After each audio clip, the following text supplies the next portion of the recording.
आने वाला समय वो विनाशकारी आ रहा है।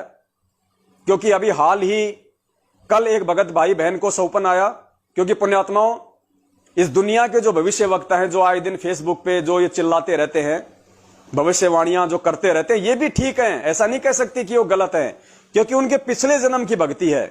उनके पिछले जन्म की भक्ति से उनके अंदर वो विजन आते हैं, वो दृश्य आते हैं, तो वो उस चीज को आगे बोल देते हैं। अब वो कितने सही है और कितने गलत है ये जाने परमात्मा।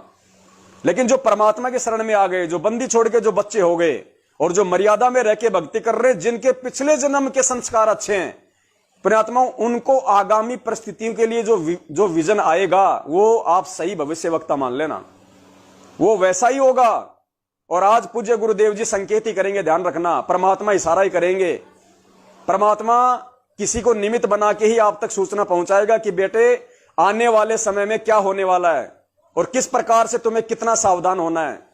तो परमेश्वर ने अपने एक भगत को, अपने एक बच्चे को एक विजन दिया, और कल उस भगत भाई ने दास के पास में ये चीज भेजी और कहा कि भगत जी, आपने जो पिछले लाइव में जो साध संगति और 5वें यज्ञ का जो जिक्र किया है, मुझे परमात्मा काफी दिनों से वो मतलब विजन दे रहे हैं कि बेटा ये जो संगत में मौतें हो रही है, ये 5वां यज्ञ धर्म यज्ञ ना होने से हो रही हैं, और धर्म यज्ञ शुरू किए जाएं। उसके बाद भगत जी आपने ये लाइव साध संगति में जिक्र कर दिया परमात्मा की दया से।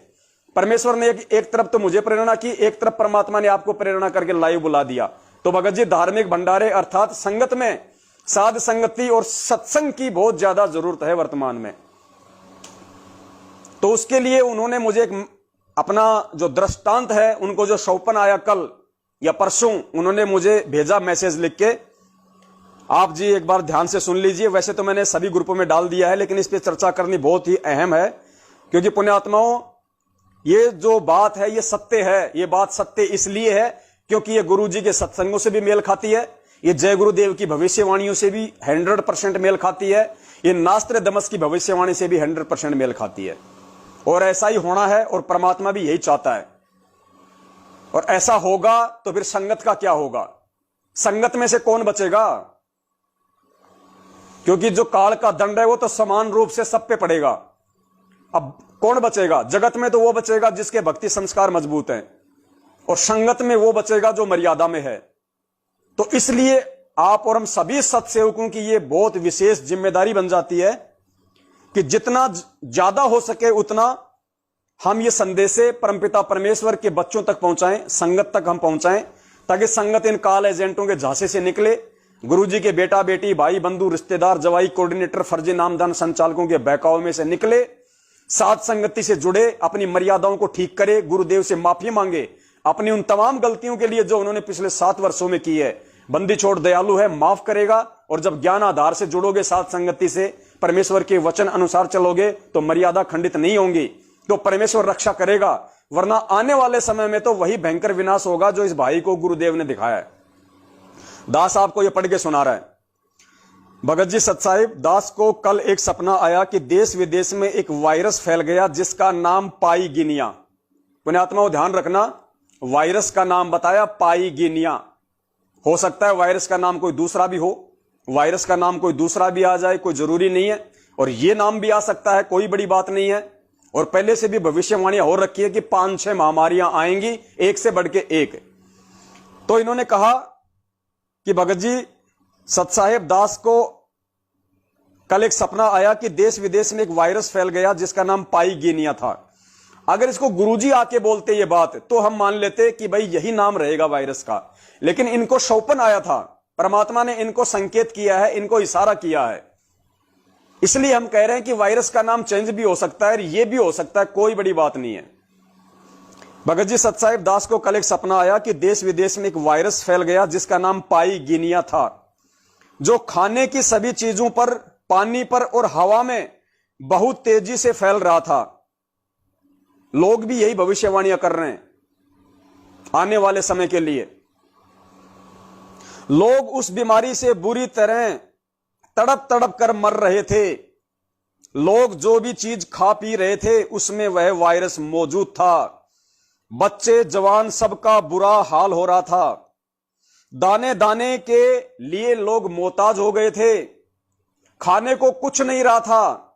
लोगों का पेट कमर से मिल चुका था, हड्डियां दिखने लग गई थी, घर महल सब खाली हो चुके थे, दूर दूर तक कोई नजर नहीं आ रहा था। जय गुरुदेव ने भी यही भविष्यवाणी की थी कि 15-15 कोस तक कोई दिखाई नहीं देगा, लाशों का ढेर पड़ा होगा, लोग अनाज के दाने दाने के लिए तरस जाएंगे। अगर गंदी नाली में कोई रोटी का टुकड़ा मिल जाएगा, लोग उसको भी उठा के खा लेंगे, वो समय आएगा।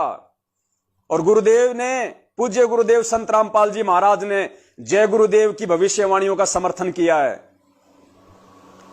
घर महल सब खाली हो चुके थे, दूर दूर तक कोई नहीं दिख रहा था, घर खाली पड़े थे। बड़े बड़े अमीर लोग मुट्ठी भर खाने के दाने के लिए बोरियां भर भर के पैसे दे रहे थे। ये जय गुरुदेव की भविष्यवाणी है, जो इस भाई को परमात्मा ने दृष्टांत दिखाया। पुण्यात्माओं, 6 साल से दास चिल्ला रहा है, पिछले 2 साल से दास विशेष तौर से चिल्ला रहा है।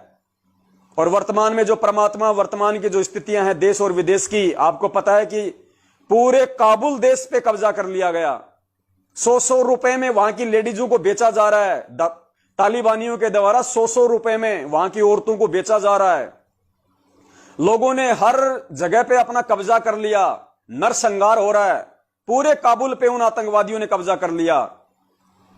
और काबुल का जो राष्ट्रपति था, काबुल का राष्ट्रपति रातों रात हेलीकॉप्टर और उसमें भर के पैसा और देश छोड़ के भाग गया।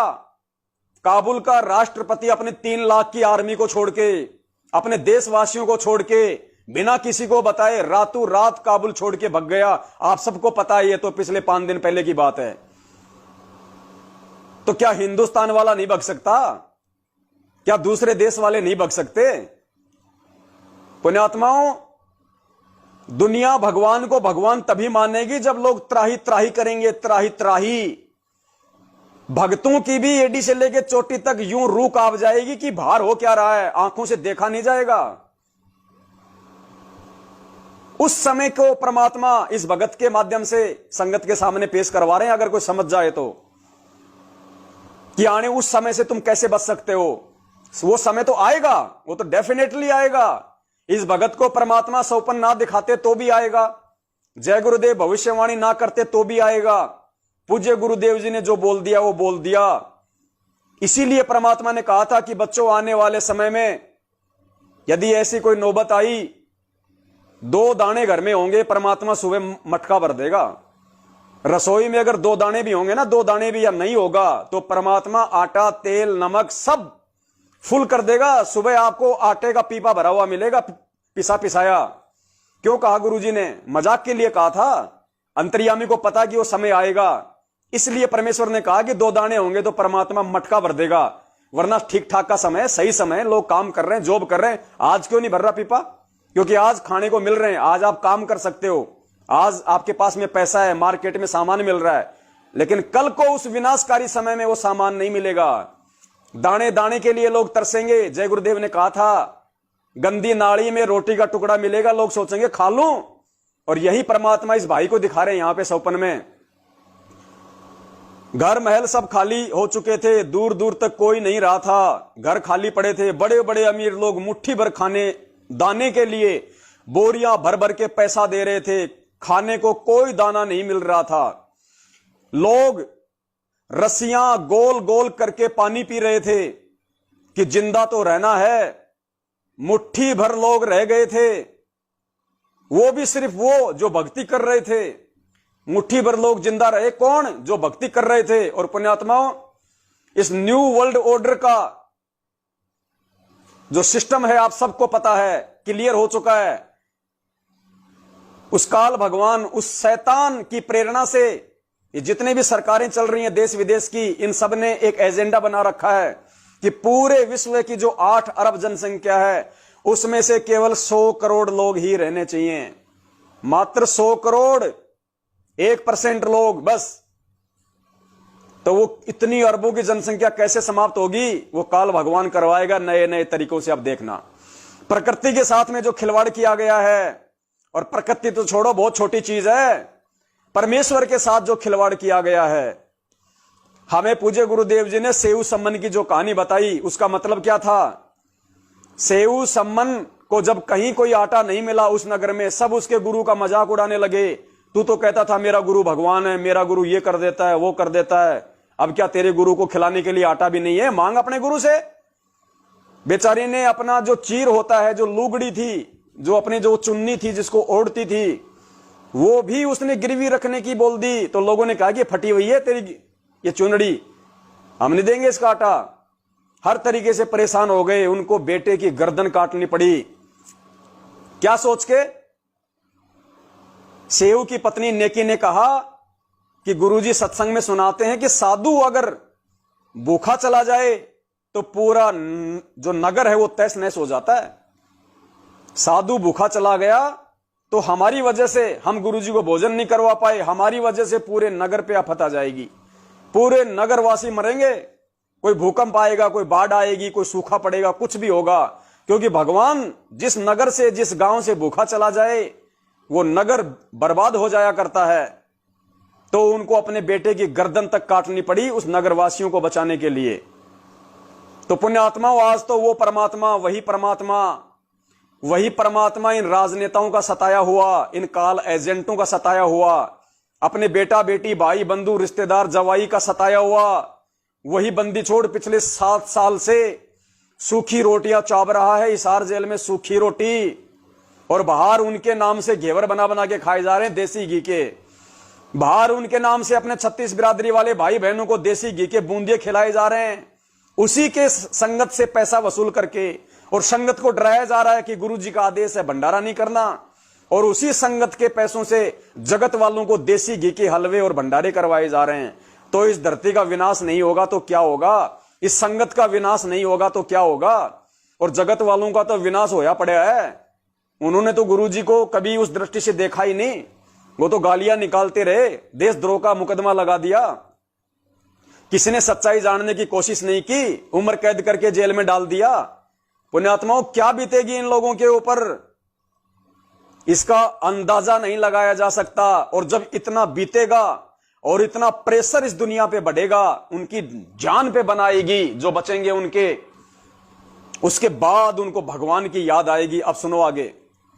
खाने को कुछ नहीं रहा, लोगों का पेट कमर से मिल चुका था, हड्डियां दिखने लग गई थी, घर महर सब खाली हो चुके थे, दूर दूर तक कोई नहीं रहा था, घर खाली पड़े थे। बड़े बड़े अमीर लोग मुट्ठी भर खाने के दाने के लिए बोरियां भर भर के पैसे दे रहे थे, खाने को कोई दाना नहीं मिल रहा था। लोग रस्सियां गोल गोल कर उनका पानी पी रहे थे कि जिंदा तो रहना ही है। मुट्ठी भर लोग रह गए थे, और वो भी सिर्फ वो जो भक्ति कर रहे थे, और कुछ वो जिनके संस्कार पहले से अच्छे थे। जेड प्लस की सिक्योरिटी खत्म हो गई थी। आज जो ये बाबा रामदेव जैसे, आरएसएस का जो मोहन भागवत है, और जो बड़े बड़े नेता, बिजनेसमैन नेता, ये जो जेड सिक्योरिटी लेके चलते हैं, 100 कमांडो लेके चलते हैं अपने पीछे, अपने बचाव के लिए, तो उस भगत को परमात्मा ने दिखाया कि जेड सिक्योरिटी खत्म हो गई थी। जिस प्रकार आपने 2-3 दिन पहले जो लाइव देखा था, छत्तीसगढ़ की जो बहन थी उर्वशी साहू, जिसने 2016 में नाम लिया था, उसको परमात्मा ने फ्यूचर दिखाया था। उसको परमात्मा ने आने वाले समय में, इस विनाश के बाद में जो सतयुग जैसा माहौल इस पृथ्वी पे आना है, वो उसको परमात्मा ने दिखाया था, जिसका दास ने आपको इंटरव्यू सुनाया था। गुरुजी उसको फ्यूचर में लेके गए। उसने कहा कि गुरुजी मुझे वो समय दिखाओ, तो गुरुजी उसको सतयुग में लेके गए, जब आने वाले समय में लेके आएंगे परमात्मा इस पृथ्वी पे। उस बहन को परमात्मा ने 100पन में सतयुग दिखाया। उसने कहा कि गुरुजी इतना अच्छा माहौल है, मुझे तो यहीं रखो। इसी प्रकार इस भाई को उस सतयुग स्थापित होने वाले समय से पहले जो महाविनाश होना है, जो महापीड़ा आनी है इस संसार के ऊपर, इस दुनिया के ऊपर, भक्तिहीन प्राणियों के ऊपर, और सतगुरु के उन तमाम भक्तों के ऊपर जो आज मर्यादाओं में नहीं है, जो आज गुरु जी के वचन पे नहीं चल रहे, ज्ञान को आधार नहीं बना रहे, उनके तो आज भी दुर्गतियां हो रही हैं। आने वाले समय में क्या होगा, उनको खुद विचार करना चाहिए। सिर्फ वही लोग बचे जो भक्ति कर रहे थे, और कुछ वो जिनके संस्कार पहले के अच्छे थे। जेड प्लस की सिक्योरिटी खत्म हो चुकी थी। आप और कुछ भगत देश के प्रधानमंत्री को चिल्ला चिल्ला कर कह रहे थे कि हम कब से कह रहे हैं कि भगवान को तुमने जेल में बैठा रखा है। आगे भगत भाई ने बताया कि पवन भगत जी, आप और कुछ भगत देश के प्रधानमंत्री को चिल्ला चिल्ला के कह रहे थे कि हम कब से चिल्ला रहे हैं कि तुम लोगों ने भगवान को जेल में बैठा रखा है, तुम लोगों ने भगवान को जेल में बैठा रखा है। दास ने कितने वीडियो बनाए नरेंद्र मोदी के लिए। पिछली बार कोरोना आया तो दास ने वो अपना जो अमृत है चरणामृत परमात्मा का वो दिखाया कि भैया इसके अलावा दुनिया में कोई इलाज नहीं है। और पुण्यात्माओं, उसके बारे में भी आपको एक अभिषेक सिंघल है ये अपने इंडिया का, जिसको भारत का नास्ट्रेडमस कहा जाता है, जिसकी काफी भविष्यवाणियां सटीक बैठती हैं। उसने भी एक ऐसी ही भविष्यवाणी की है, वो भी आपको दिखाऊंगा इसके बाद में। तो पुण्यात्मा होगा वही जो परमात्मा इस दास के माध्यम से पहले से ही सूचित करवा चुके हैं कि भैया ये जो जल है ये ना तो दुनिया की किसी लेबोरेटरी में बन सकता, ना इसको दुनिया का कोई साइंटिस्ट बना सकता, और ये बिल्कुल पानी जैसा दिखाई देगा आपको। इसको चेक करोगे कुछ नहीं मिलेगा, लेकिन जो फॉर्मूला है इसके माध्यम से पूरी दुनिया को बचाने का, इन महामारियों को खत्म करने का, वो उस बंदी छोड़ने केवल इस कुत्ते पवन दास को दे रखा है। और दास ने खुला चैलेंज दे रखा है कि मुझे टाइम दे दीजिए, मात्र 16 दिन का टाइम दे दीजिए। 16वें दिन अगर हिंदुस्तान में एक भी कोरोना का पेशेंट मिल जाए, या आने वाले समय में जो भी बीमारी आए उसका पेमेंट, उसका एक भी पेशेंट मिल जाए पूरे हिंदुस्तान में, 16वें दिन अगर वो बीमारी हिंदुस्तान की सीमाओं से बाहर ना हो जाए तो मुझे किसी भी चौराहे पे खड़ा करके फांसी तोड़ देना। क्या इस पूरी दुनिया में आज तक किसी ने ऐसा कोई चैलेंज किया है? कौन करेगा? अरे जिसको विश्वास होगा वो करेगा। जिसको विश्वास होगा उस परमात्मा की उस मेडिसिन पे, उस अमृत पे, वो करेगा। जिसको अपने गुरु पे विश्वास होगा वो करेगा। आप और कुछ भगत देश के प्रधानमंत्री को चिल्ला चिल्ला कर कह रहे थे कि हम सब कब से कह रहे हैं कि भगवान को तुमने जेल में बैठा रखा है। देश एक दूसरे देशों पर कीटाणु हमले कर रहे थे, जिसमें 2 डोज कोरोना की लगवाई थी, जिसने 2 डोज कोरोना की लगवाई थी, ये जो वैक्सीन लगवा रहे हैं कोरोना की, जिसने 2 वैक्सीन लगवाई, एक देश दूसरे देश पर कीटाणु हमले कर रहे थे, जिसने 2 डोज कोरोना की लगवाई थी, उसके अंदर वायरस पैदा हो गया था और वो बुरी तरह से मर रहे थे। पुण्यात्माओं, हम कब से चिल्ला रहे हैं कि भैया ये काल की सूक्ष्म चाल है। भक्तों को समझा रहे हैं कि पीला पर्चा गुरुजी का आदेश नहीं है। अरे जो भगवान चमड़े के जूते पहनने नहीं देता, वो गाय के खून की वैक्सीन क्यों लगवाने देगा? तुम्हारी बुद्धि खराब हो रही है क्या? मतलब वो पछताओगे आने वाले समय में। तो इस भाई को परमात्मा ने दिखा दिया कि जिसने 2 डोज कोरोना की लगवाई, उसके अंदर वायरस पैदा हो गया और नया खूंखार, और वो तड़प तड़प के मर रहे हैं। डॉक्टर नाम मात्र के रह गए थे। जब बहुत कुछ खत्म हो गया था, तब देश के दोनों बड़े राजा आप भगतों के कहने से भगवान को बाहर निकलवाने के लिए गए। भगत जी, ये इतना गंदा सपना था कि सब कुछ शब्दों में बयान नहीं कर सकता। सत साहिब जय हो बंदी छोड़ की। उसके बाद भाई ने कहा कि आप और कुछ भगत उन मूर्ख नेताओं को पकड़ के हिसार जेल में लेके गए, उनको समझा के, और फिर वहां गए भगवान के आगे, फिर रोए, फिर वो गिड़गिड़ाए। और भगत जी ने जो दृश्य देखा, जो परमात्मा ने दिखलाया, भगत जी कह रहे हैं शब्दों में बयान नहीं कर सकता। इतनी बुरी हालत थी, मैं सपने में भी विचलित हो गया। और यही सेम टू सेम भविष्यवाणी जय गुरुदेव की है, जिसका गुरुजी ने भी समर्थन किया है। और गुरुजी ने तो पहले कह दिया कि रूस है, चीन है, ये नास्तिक देश है और नास्तिक देशों का हमेशा नाश हुआ करता है, लेकिन अछूता भारत भी नहीं रहेगा।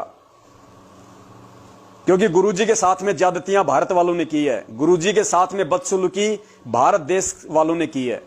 तो यहां भयंकर तांडव होगा और यहीं से शुरुआत होगी फिर हर चीज की।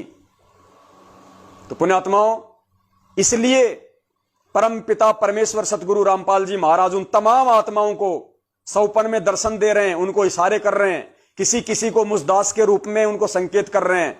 वो संकेत के 2 ही तरह के हैं। सबसे पहले तो आपकी परीक्षा कि आपके एक भगत और भगवान के प्रति क्या सोच है।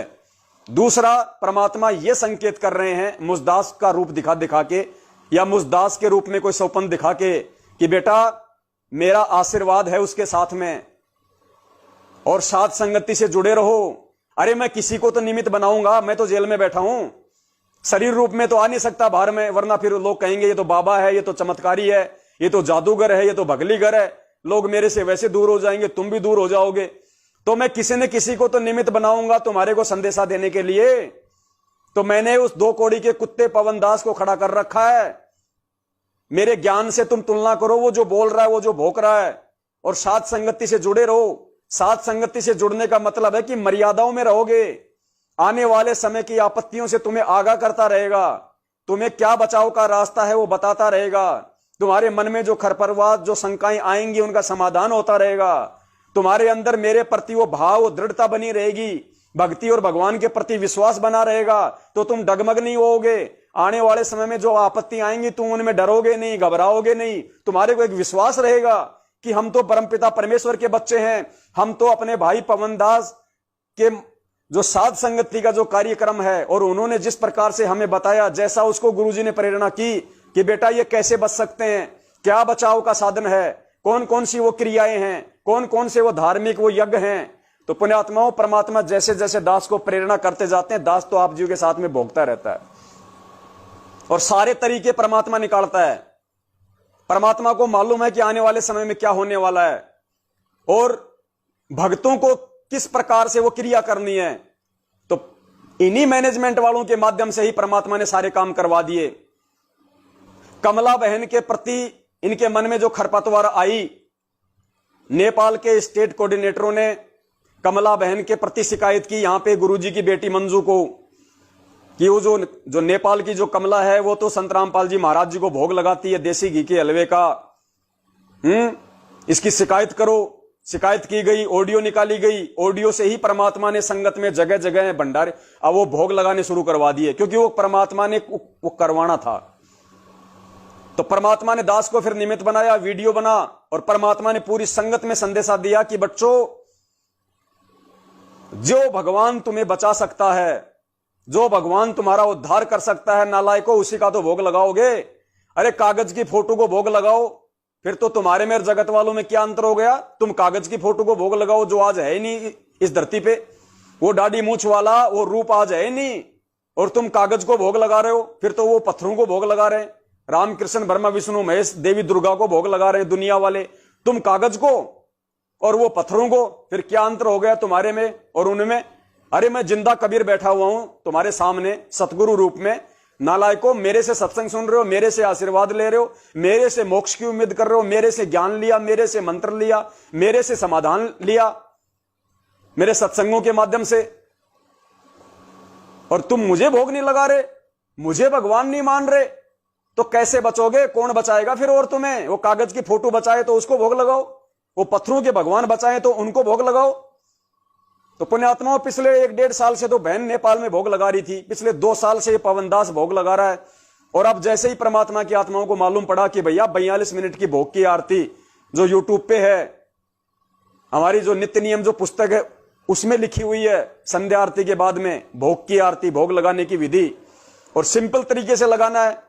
सप्ताह में 1 बार या महीने में 1 बार या महीने में 2 बार, जैसे भी आपका समय मिले, आपकी स्थिति है, जितने भी आपके परिवार के मेंबर हैं, थोड़ा बहुत हलवा प्रसाद बनाया देसी घी का, थोड़ा अपना जो खाना दाना बनाते हो रोज कितना अपना वो बनाया, पानी का एक शुद्ध लिया गिलास एक थाली में रखा, ऊपर से कोई साफ कपड़ा ढका, गुरुदेव के दरबार के आगे रखा, 42 मिनट की आरती ऑडियो या वीडियो में अपने मोबाइल में, लैपटॉप में, अपने जैसे भी लगाई, गुरुजी के आगे बैठ के अपने 42 मिनट की आरती की।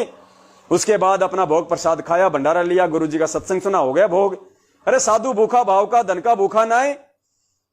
गुरुजी तो भाव के भूखे हैं। गुरुजी ये तो देखना चाह रहे हैं कि ये नालायक मुझे परमात्मा मान पाए कि नहीं मान पाए, या अभी भी ये कागज की फोटो को भगवान मान रहे हैं, या इनको विश्वास है कि नहीं है कि वही कबीर आज मेरा गुरु है, वही कागज की फोटो वाला जो 650 साल पहले आया था, आज वो मेरे गुरु के रूप में आ गया। तो इनको कहां विश्वास है? कहते हैं जो जाकी शरणा बसे ताको ताकी लाज। अगर ये फोटो को भगवान मान रहे हैं तो फोटो तो बचानी आएगी नहीं इनको, तो कैसे इनको बचाया जाए, कैसे इनको समझाया जाए? तो परमेश्वर ने साथ संगति का ये रास्ता चुना और परमेश्वर ने संदेशा दिलाया, अगर बचना है आने वाले समय की विनाशकारी परिस्थितियों से, और यदि जाना है सतलोक, तो आपने संत रामपाल जी महाराज को ही परमात्मा मानना पड़ेगा, साहिब मानना पड़ेगा, भगवान मानना पड़ेगा। ये जुबान से नहीं, दिल से मानना पड़ेगा। और ये भोग लगाने की जो विधि है वो ये साबित करेगी कि आप अपने गुरु को परमात्मा मानते हो। आप कागज की फोटो पे डिपेंड नहीं हो, आप अपने जिंदा कबीर संत रामपाल जी महाराज जी को भगवान मानते हो। तो अब परमात्मा को कुछ दोगे तो ही तो परमात्मा तुम्हें देगा। अरे धर्म तो 10 के नहीं, 10 के तीनों लोग। परमात्मा को क्या दोगे आप? भाव दोगे, श्रद्धा दोगे, परमात्मा को अपना समर्पण दोगे, परमात्मा को भोग लगाओगे, यही तो दोगे ना परमात्मा को। ये दे रहे हो तुम कागज की फोटो को, तो कागज की फोटो तुम्हारा बचाव नहीं करने वाली। इसलिए परमात्मा ने संगत को चेताया, जगाया कि नालायकों जागो। 27 साल से बोल रहा हूं, सत्संग कर रहा हूं, रातों को जाग जाग के। और कैसे समझाऊं? क्या मुंह से बोलूंगा तब समझोगे कि मैं कौन हूं?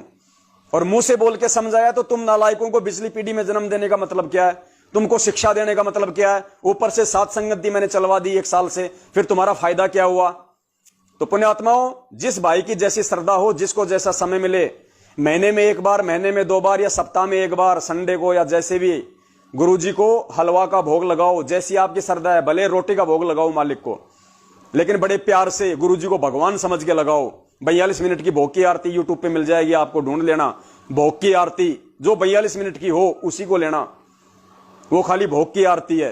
पाठ प्रकाश की आरती नहीं लेनी हमने। बहुत सारे भगत भाई बहन है, वो अनजाने में जो भोग लगाते हैं गुरुजी को, तो अनजाने में उनसे एक वो शब्द निकल जाता है, एक वो है कि मारे होया पाठ प्रकाश बधाई में बांटूंगी। तो भाई ये नहीं बोलना, क्योंकि ये पाठ प्रकाश की है, हमने ये नहीं बोलनी। लास्ट में हमने यही बोलना है जो शब्द उसमें है, आज लग्या साहेब को भोग दीन के टुकड़े पानी का, कोई जगह पुरबला भाग, ये वाली बस। उसके बाद वो समाप्त है। तो 42 मिनट की यूट्यूब पे जाना, सर्च करना, वो केवल उतनी ही है। तो उसी से हमने आरती करनी है, 42 मिनट की आरती के साथ। उसके बाद बंदी छोड़ ने दया की। ये घेवर बनाने का जो आ गया सिस्टम नया, इन्होंने जो हरियाणा में जो तीज मनाई है, क्योंकि तीज एक त्योहार है और उस तीज वाले त्योहार के दिन घेवर बनाए जाते हैं। मार्केट में भी घेवर बिकते हैं, गोल गोल होते हैं, मैदा के बनते हैं, सूखे बनते हैं, फिर उनको चाशनी में डुबोया जाता है जलेबी की तरह, वो खाते हैं।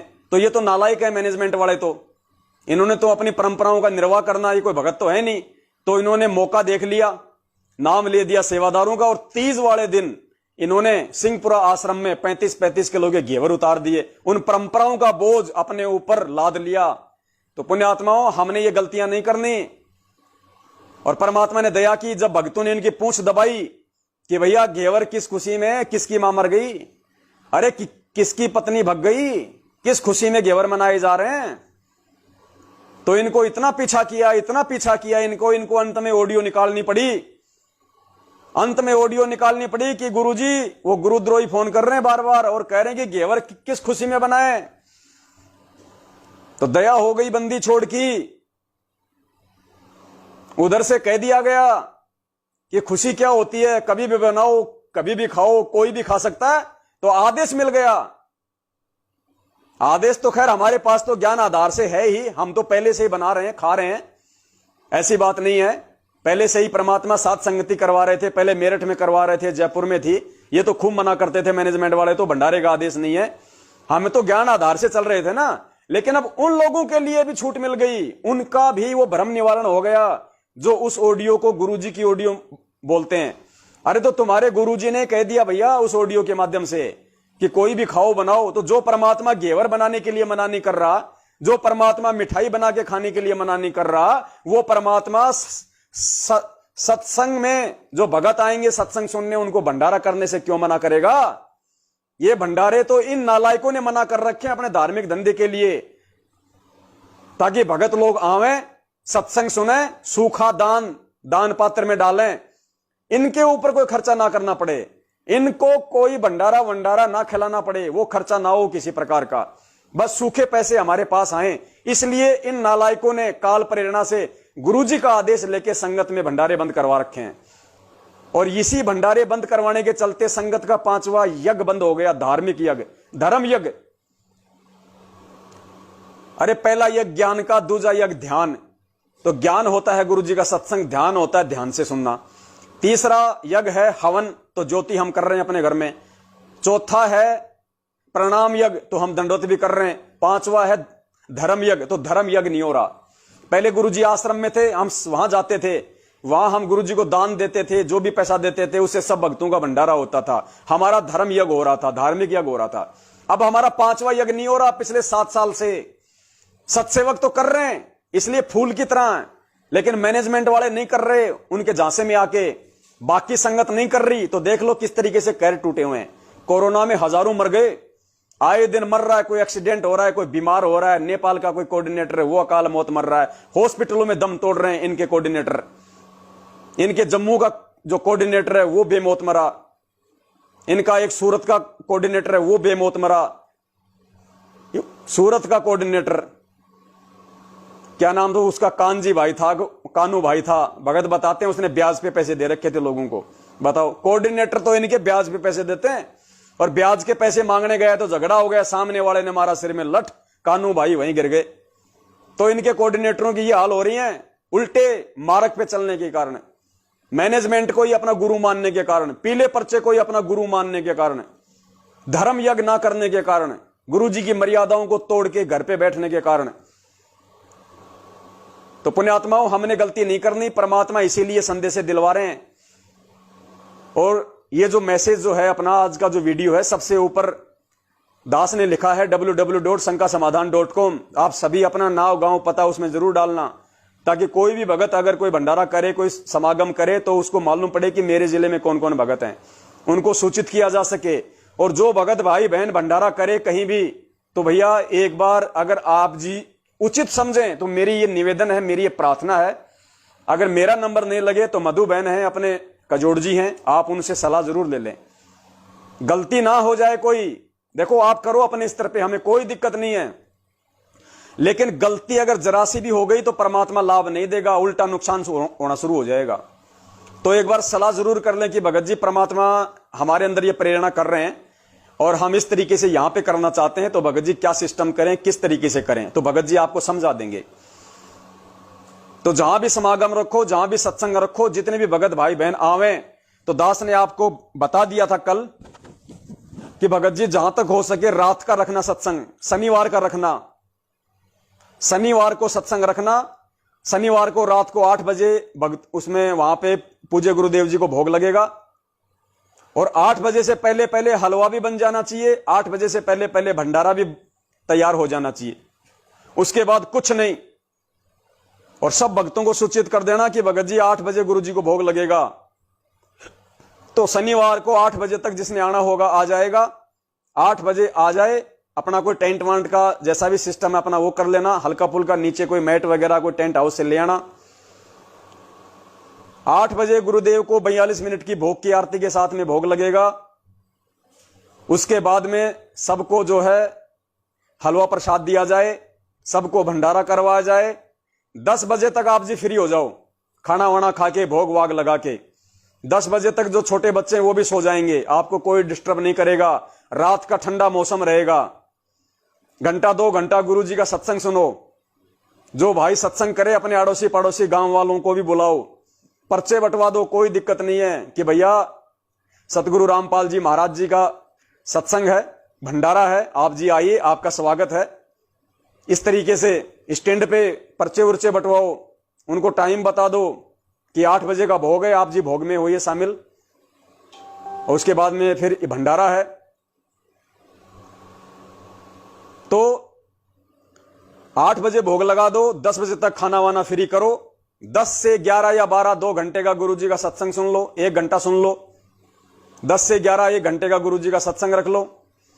और 11 बजे के बाद में रात तुम्हारी है, चाय बनाए जाओ, पिए जाओ, परमात्मा की चर्चा किए जाओ। मुझदास की वीडियो मत चलाना, वहां पे वीडियो देखने हैं मुझदास के तो अपने मोबाइल पे देखना, उस समागम के बाद में देखना। वहां पे केवल गुरु जी की चर्चा, वहां पे केवल संगत में घटित हो रही घटनाओं की चर्चा, सच्चाई की घटना जो चर्चा कि हम कैसे हम बच सकते हैं, कैसे ये संदेश ज्यादा से ज्यादा भगत भाई बहनों तक पहुंचाए जा सकते हैं, इन बातों की ही ज्यादा होनी चाहिए वहां पे चर्चा। इन बातों को लेके हमने डिस्कस करना है, संगत को कैसे जागरूक किया जाए, गुरुजी की महिमा, गुरुजी का गुणगान, हरि चर्चा, साध संगति, शंकाओं का समाधान करो अपने आपस में बैठ के गुरुजी के ज्ञान आधार से। और बड़े प्यार से परमात्मा को यह नजर आना चाहिए कि एक तरफ तो मैनेजमेंट वाले भी ड्रामा कर रहे थे, और अब देखो मेरे बच्चे अंदर से आत्मीयता से जो प्यार और जो प्रेम से जो समागम कर रहे हैं और मुझ परमेश्वर को भोग लगा रहे हैं।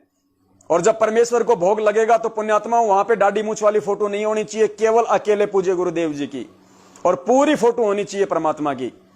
परमात्मा के चरणों से लेके ऊपर तक पूरी फोटो होनी चाहिए। दंडवत करने के लिए भक्तों को जगह होनी चाहिए वहां आराम से, साफ सफाई बिल्कुल अच्छे तरीके से, क्योंकि हमारा इष्ट एक ही है और कोई नहीं है। जो कबीर परमेश्वर है वही सतगुरु रूप में आया हुआ है, वही हमारा इष्ट है, वही हमारा गुरु है। और उसके अलावा हमने किसी में कोई आस्था नहीं रखनी है, ना मुनिंद्र में, ना सतसुकृत में, ना कबीर में। जो फोटो हम देखते हैं उसमें नहीं रखनी, बाकी तो खुद कबीर अपना गुरु, अपने गुरु जी खुद ही कबीर हैं। लेकिन वो जो 650 साल पहले वाली फोटो है वो अपने लिए कोई महत्व की नहीं है। आज वर्तमान वाली फोटो अपने लिए महत्व रखेगी। आज उस फोटो को देखेंगे वर्तमान वाली को तो भी हमें गुरुजी याद आएंगे, हमें गुरुजी ही याद आएंगे। और परमात्मा की वाणी है कि कबीरा दर्शन साधु का, मुख पे बसे सुहाग, और दर्शन उन्हीं को होते हैं जिनके पूर्ण भाग। तो गुरुजी के तो फोटो देखेंगे तो भी हमें पुण्य मिलेगा, क्योंकि वो असली संत है, पूर्ण संत है, परमात्मा है। तो ये साध संगति के जो कार्यक्रम है, सत्संगों के जो कार्यक्रम है, ये इस तरीके से आप जी रखो। शनिवार को रखो, पूरी रात आपकी है, अगला दिन संडे छुट्टी है, किसी को कोई जल्दबाजी भी नहीं होगी, ना किसी को कोई भागने की जल्दबाजी होगी। सुबह अपना आराम से उठो, अपना फ्रेश हो, मालिक का नित्य नियम लगाओ, जिसने मंत्र करना अपना मंत्र करो।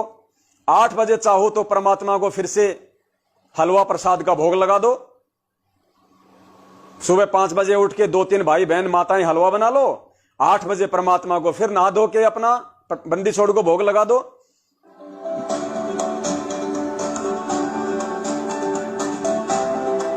भोग लगा के जो भाई बहन और घंटा 2 घंटा मालिक की चर्चा करना चाहे चर्चा करते रहो।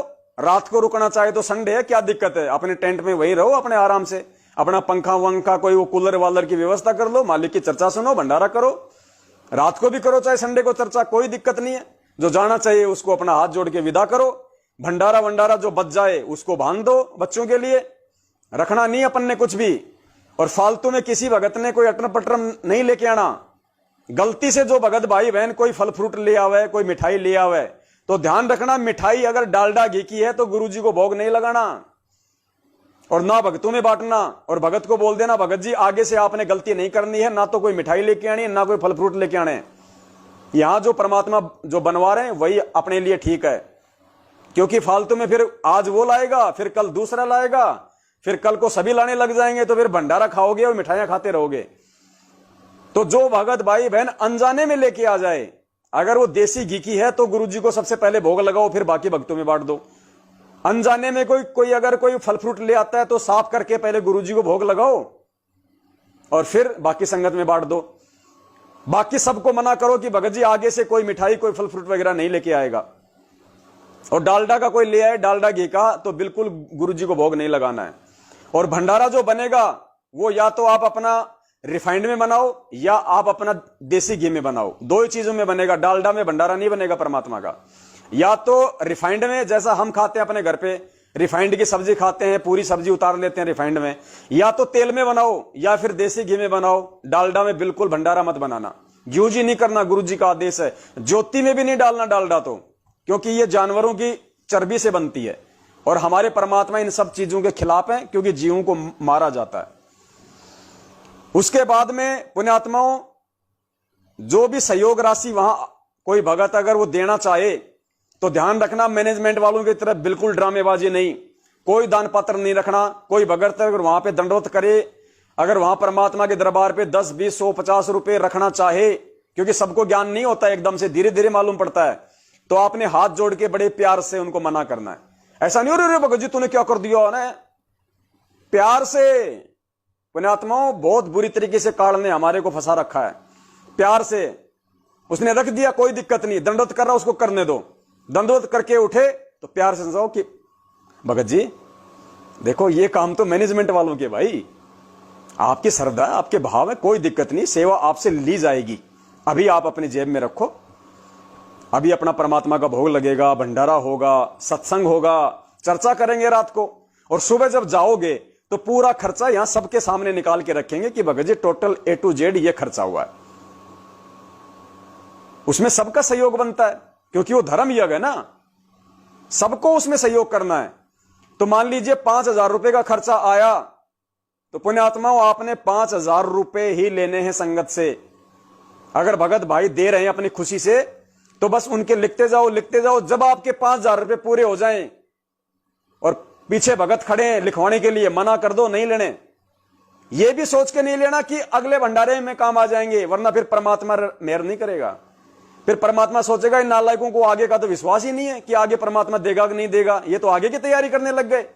उस भाई को हाथ जोड़ के मना कर दो कि भगत जी आपकी सेवा फिर कभी लगेगी, फिर कभी परमात्मा दया करेंगे, फिर कभी कोई समागम होगा, आपकी सेवा भगत जी आगे लगेगी। मैनेजमेंट वालों की तरह नहीं कि ले लो, लूट लो, खा लो, गाड़ी का डीजल भरना है, मकान किराया देना है, ये करना है, वो करना है, पवन दास को ठोकने के लिए जाना है, ये अपने को नहीं करना। आपका खर्चा आ गया सब संगत के सामने, क्योंकि हम भगत भाई बहन है, कोई छुप के काम नहीं होगा, तभी परमात्मा दया करेंगे, वरना उल्टा नुकसान होगा, ध्यान रखियो। 5,000 रुपए का खर्चा हुआ, संगत से अगर 5,000 रुपए आ रहे हैं तो केवल उतने लेने, बाकी भाइयों को हाथ जोड़ के प्यार से मना करो कि भगत जी आप आ गए, आपने यहां पे सेवा की, परमात्मा के आपने सत्संग सुने, ये अपन धर्म यज्ञ में शामिल हो गए, हमारी सबकी सेवा लग गई, बराबर लग गई, कोई दिक्कत नहीं, आपकी सेवा परमात्मा फिर कभी किसी सत्संग में। और वो भगत भाई आपको जबरदस्ती भी करे कि नहीं भगत जी रख लो, 500 तो रख लो, 100 तो रख लो। आप सोचो यारो 100 तो नहीं, 1 रुपया क्या होता है, जितना आपका खर्चा आया 5,999, अगर आपने 6,000 भी ले लिए, वो 1 रुपया भी आपको नुकसान देगा। उसको मना कर दो, भगत जी यहां पैसों के लिए नहीं बुलाया भाई, यहां परमात्मा की साथ संगति के लिए, हम भगत समाज हैं, सब आपस में भाईचारे के लिए, प्यार प्रेम के लिए, एक दूसरे से जान पहचान के लिए। पुण्यात्माओं, ऐसे संपर्क बढ़ाओ, और ऐसे संपर्क बढ़ेंगे, सब ज्ञान आधार से जुड़ेंगे, तो कल को जब आपस में जब रिश्ते होंगे, हम सत्सेवकों के भाई बहनों के, हमारे बच्चों के, फिर देखना पुण्यात्माओं, फिर उनकी पत्नियां छोड़ छोड़ के नहीं भगेंगी, जो मैनेजमेंट वालों के भग रही हैं, 2-2 महीने रेमेणी करके, 2-2 बच्चे पैदा करके, बच्चा पेट में है, दूसरी के साथ में शादी कर रहा है, क्योंकि मैनेजमेंट को तो पाठ कराओ, चाहे 20 के साथ में शादी करो आप, इनको कोई मतलब नहीं है। तो हमने पुण्यात्माओं परमात्मा को नाराज नहीं करना, और ऐसा ही फिर वो प्रतिफल मिलेगा आगे, इनको भी ऐसा ही मिल रहा है, ऐसा ही मिलेगा, और हम करेंगे तो फिर हमें भी वैसा ही मिलेगा। तो बड़े सावधानी से, एक पैसा किसी से एक्स्ट्रा नहीं लेना। और अगर मान लीजिए 5,000 रुपए का खर्चा आया और संगत से मान लीजिए इतना पैसा नहीं आया, संगत से केवल 2,000 आया, 3,000 आया, तो कोई दुख मनाने की टेंशन नहीं है, कोई चिंता की टेंशन नहीं है। जो भगत भाई बहन अपना अरेंज किया है, 2-4 भाई बहनों ने मिलके, वो अपना आपस में कर लो। दास को फोन करो, दास भी सहयोग करेगा जितना होगा। आपका जोड़ भगत जी को फोन करो, उनसे सहयोग हो पाएगा, वो भी अपना भंडारे में सहयोग देंगे, तो पूरा हो जाएगा। और जहां सत भंडारे होंगे, जहां हम भगवान को भगवान मान के भंडारा करेंगे पुण्यात्माओं, वहां पे कम होगी नहीं कमी, वहां पे तो ऊपर से ही आएंगे, अलग से आएगा, लेकिन अलग से हमने लेना नहीं, केवल उतना ही लेना है। तो इस प्रकार से हमने इस परमात्मा के सतयुग वाले मिशन को आगे बढ़ाना है, क्योंकि परमात्मा आप और हमारे पीछे ये सारे काम कर रहा है। परमात्मा आप और हम उन आत्माओं को तैयार कर रहा है जो सतयुग में जाएंगी, आगे जो प्रवेश करेंगी। तो सतयुग में जब नाम ही सतयुग है, तो वहां पे झूठा इंसान कैसे रह सकता है? झूठा इंसान सतयुग में कैसे प्रवेश कर सकता है? तो पुण्यात्माओं, हमने यदि इस भयंकर विनाश के बाद यदि सतयुग में प्रवेश करना है, तो हमने पूर्णतया सत्सेवक बनना पड़ेगा।